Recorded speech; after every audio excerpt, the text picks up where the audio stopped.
Hello and welcome. My name is Robert Sholl, and I'm going to be sharing a little bit today about my research in coordination with the Kansas Water Institute, Spatio-temporal models for optimizing best management practices. A little bit of background that motivates my study: Kansas water quality is primarily threatened by NPS pollutants, non-point source pollution. That's anything where we can't expressly determine the point of origin, which is extremely common in agricultural practices.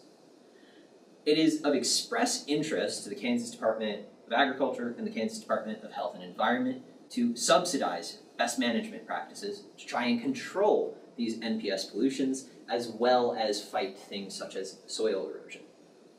Currently, these practices are getting more and more complex, more and more common, more and more demanding, which is creating a massive problem of trying to allocate funding to the right place to get the right outcome, running out of funding for those outcomes.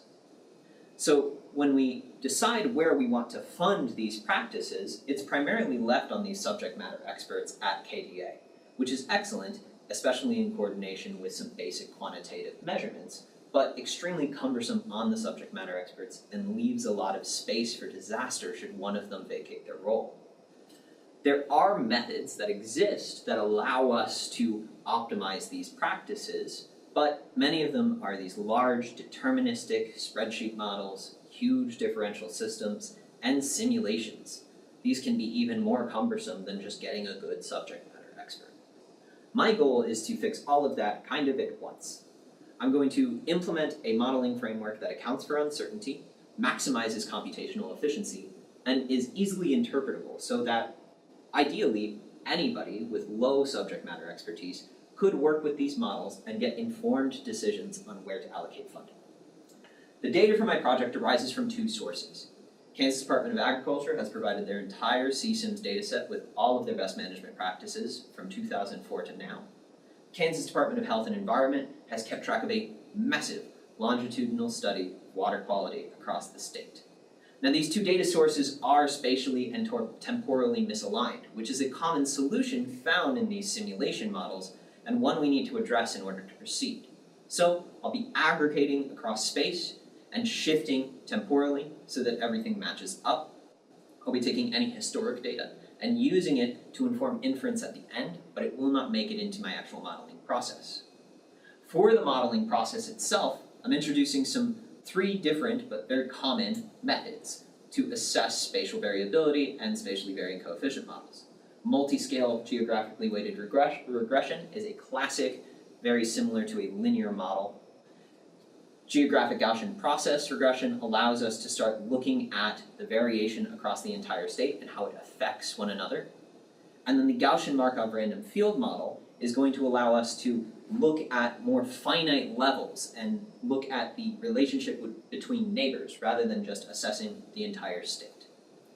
A large component of my study is also an exploratory data analysis. The CSIMS data has never really been looked at this in depth, along with the KDHE ambient quality data.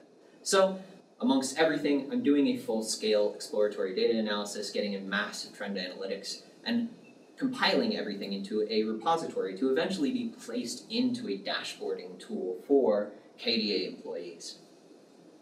Results are coming in slowly. These models are quite big, and these models take quite a long time to tune. As I'm tuning them, I have a set of current and expected results. My current results are just that I can produce point predictions as well as confidence intervals and prediction intervals for any given best management practice, the cost that we spend into it, and the pollutant of interest. What I'd ideally like to be able to do is make the definitive statement of which one's better, which one's most computationally efficient, provides the most accurate results, and gives us our appropriate uncertainty estimation. And then be able to implement that into the dashboarding tool so that any given employee can input the parameters for a practice at a given HUC and say, this should be the expected outcome. As I said, these results are coming in slow.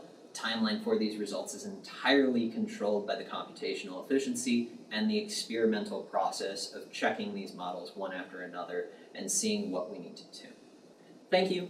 This has been a wonderful experience, and I can't wait to continue. I want to thank everybody at Kansas Department of Agriculture, Kansas Department of Health and Environment, and of course the Kansas Water Institute and K-State.